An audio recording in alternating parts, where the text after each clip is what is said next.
Well, hello everyone. This is Mary Haswood Fernandez, and I'm your host of Leadership Legacies and Legends Unleashed. This podcast is into its second season, and we've been lining up some great guests for you. I want to remind you that, we come to you just as we are, and I want my guests to feel very, very comfortable. So I instruct my guests that, they're free to interrupt me or I get to talking a little bit much, or if we lose point, just interrupt me and we can just keep it flowing naturally. So if you see that happening, that's something we talk about in the background. Well, again, I want to welcome you to season two, and we're showcasing leaders and legacies and legends because they're from every walk of life and every age, and people have so much passion for what they do. And tonight's guest falls right in line with a passion for service and helping and making a difference in the world. And I am so excited to have this opportunity to introduce to you Melody Hansley. She is the founder of M.O.R.E. This is Mothers Overcoming Real Life Experience. And she's on Facebook and all the other locations. But I want to give you a few minutes with Melody so she can tell you a little bit about herself and where she came from. So, Melody, tell us a little bit about you. Well, first of all, I would like to say thank you, Mary, for having me on your podcast. I appreciate it so much. I'm honored to be here, and I'm just grateful. My name again, Melody Hansley, and I am the founder of M.O.R.E, Mothers Overcoming Real Life Experiences. And this group, this organization, coaching business was created.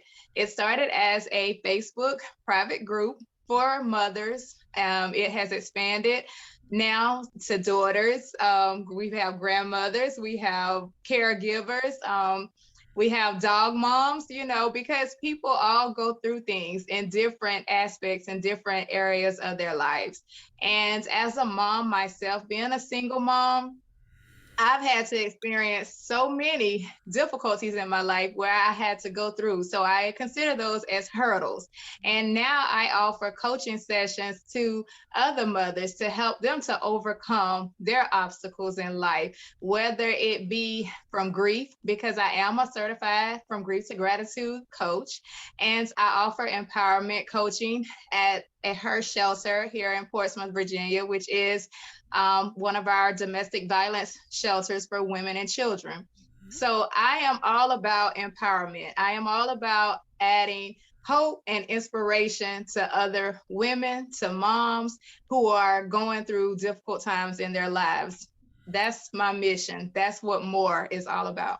Beautiful. I love the name M.O.R.E. and the fact that you have mothers, daughters, grandmothers, and fur mothers. The Yes. passion that you have for that that unique title of motherhood, mothering, is very appropriate. As a mother, we have these huge experiences, array of experiences, caring for others and reaching out to make a difference. But now you've created a place, a safe place for them to heal and be encouraged or inspired. Tell me about some of the different personalities or the different situations, or maybe a story or two from your experience. Now, from my own personal experience, I've been a victim of domestic violence. I've also dealt with narcissistic abuse. Being a single parent, I lost my mom at an early age when I was in my 20s. So I was very young, and I had to rear two small children alone. Their father was sentenced to prison. So I go and I've talked to moms who have to deal with that issue in life, mothers who have sons behind bars, and mothers who, are raising their children alone because their fathers are incarcerated. So this is a personal thing for me, and it goes deep within from the heart whenever I'm reaching out and talking to other mothers. And it comes from my own personal experiences and knowing the hurt and knowing that deep, dark place and not wanting to see others there, wanting to pull people out. So that's where M.O.R.E comes from, just letting people know that they are more. And that's my slogan, you are more. And I speak that into women's lives every day. You are more than the circumstance that you are facing. You are more. and they have to believe it because that's the only way to keep going.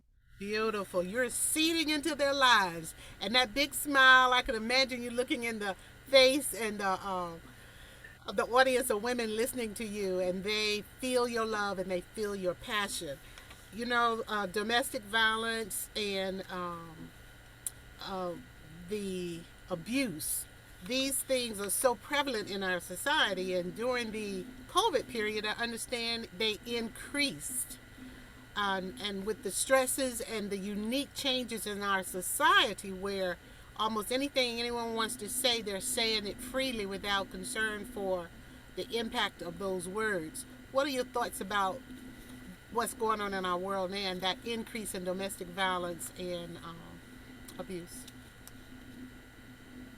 Seeing it firsthand, working in a domestic violence shelter, it just shows that we really in this world need to have more people that stand up for domestic violence and stand against it, because we are in a place where now, even through the pandemic, the numbers rose so high. I mean, it increased because women were, and there's men too that face it, but we see more women than we do men. And these women are locked in the homes, can't get out, can't go to work. So it's no escape for them. And it makes it even harder because it's, they need support groups. They need somewhere to go, somebody that they can confide in and not have to worry about somebody saying something to someone else, and not letting them feel safe, because that's what we want to be able to do for them, is offer them that safe place. So many people are in need of that, and they need that support to know that they are not alone, that somebody else has faced it and that somebody else overcame it. That's all a part of what the world needs right now. Transparency, vulnerability, because we've held back for so long and we cover up so many things that's going on, and people feel ashamed, and no one should feel ashamed to say that they've been hurt or they've had to go through a terrible time or ordeal in their life. It's not their fault, and we shouldn't make people feel that it's their fault when they do. So true, so true. And I know a lot of women in the statistics never thought that anything of that nature could ever happen to them. So they're shocked and they're silent. On jobs and in families, what would you say to a person who senses or thinks that their friend is in danger or is dealing with something that needs outside help? How would you approach that? Is that clear? Yes, the best way to be able to approach that situation is to see if there's something that you're concerned about. Maybe reach out on their behalf. There are hotline numbers, there are support groups that you can reach out to, and get that connection made for them to make it easier for them to be able to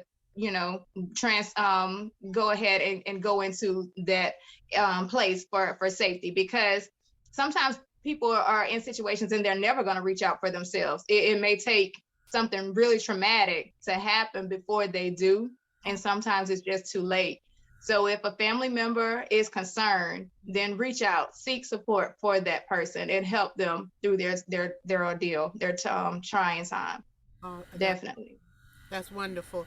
I notice also that a lot of companies now are making mental health a priority so that people enduring dark pain and suffering can at least go for the mental health part. So I'm very impressed with that, because mental health and breakdowns and stress and overwhelmed experiences of being in a dark place, they can affect how you present yourself at work. And there are signs and symptoms. Are there some particular signs and symptoms we as friends and um, associates can look for in a person that may be going through? There are signs. There are, when people start to get really quiet or to pull away, isolating themselves, those are signs that something may be troubling, something may be going on. If people start, not showing up or things of that sort. You can kind of look and be able to tell. And it's good to go in and be concerned with them and not have them feel like they are in a place where, you know, they are being, like you said, they're silencing themselves because they feel like, you know, somebody's going to judge them. You know, they need to be able to feel comfortable to be able to talk about their situation. And a lot of times people just aren't. They don't feel like they can trust others because of what they're going through with the person that they love or thought would be there for them, and they're having to deal with such trauma. So it takes a lot, and it's really, you have to go in really pretty much walking on eggshells when you talk to somebody about a situation like that, using the trauma-informed approach. Very, very, very interesting, and very sad the fact that we have so many people suffering in our midst, just like there's a food shortage, and there's so many people and families that are having food issues. But this is on the other extreme. I see here that you have a book you've done, 20 Beautiful Women, 20 Beautiful Stories. Tell us about that. So I have to give credit to Saba Tico. She is a wonderful publisher and author. She was great with working, you know, to work through this book. I met wonderful women, 20 beautiful women across the world. We worked together to publish this book, and it's a book of inspirational stories, stories of hope, stories of healing. Stories that will ignite your soul, basically, because in there you're going to find a story that connects with you at some level, and you'll see that these women all overcame obstacles in their lives. So working with her in volume 7, that's the volume that I co-authored in, we wrote stories about our experiences in lives, and mine was about losing my mother and going through grief and depression, being a single mother. So I tell a little bit about my story in that book. But at the end, I tell how I overcame with gratitude. Hope. That's hope. You know, That's it. that's Yes. hope. When they can hear and see that others, they're not alone. Others have been through something exactly like or exactly what they're going through. I'm just so sorry there's so much isolation. I like the fact that you have a group, a safe place for women to belong, to connect. And I know a lot of people, like you said, don't trust people, but we got the social media world, and I've had to adapt and learn how to work in this environment because you want to look in the eyes of a person, you want to hear the tone of their voice. So, what would you say to women about getting out of that lonely place and connecting with others? How would you encourage a woman, not even knowing anything about her? How would you make that impact? So first, you meet people where they are. Okay. That's most important. Meeting them where they are. If someone is shy, if someone is, you know, feeling discouraged, then you just meet that person where they're at. And that's what I try to do. I don't push things on people. I just share mostly from my own personal experiences. And what I've realized is that a lot of people will look at me now and they're like, you didn't ever go through that. I know you didn't go through things like that. But when God really comes into your life and starts to clean you up and heal, you don't look like what you went through. Oh, that's So don't look like what you went through. Oh, this is so inspiring to see such a young woman who's making such an impact, which also lets us know that age really almost has nothing to do with these personal traumas that are going on in the dark. What's the age range of your ladies that follow you in your group? as from 18, because they have to be 18 to join the group to be a part. So it goes from 18 and all the way up. I have my oldest is 67. All right. Where can they find you on Facebook? So on Facebook, we are under Facebook, we are more together.com. So they can follow that. And together is with the number two, GETHER. But they will see more if they go in and pull it up. More Mothers Overcoming Real Life Experiences. It will pop up with a group of ladies holding hands, standing together in unity.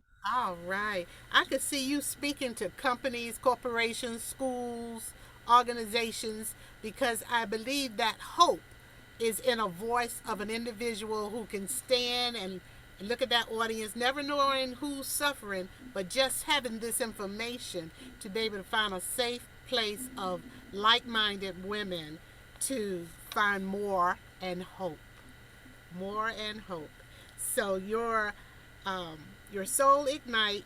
Let's see, stories that will heal your soul, ignite your passion, and inspire your divine purpose. Wow, impressive. And we're gonna get that book. Where can we get that book? Yeah.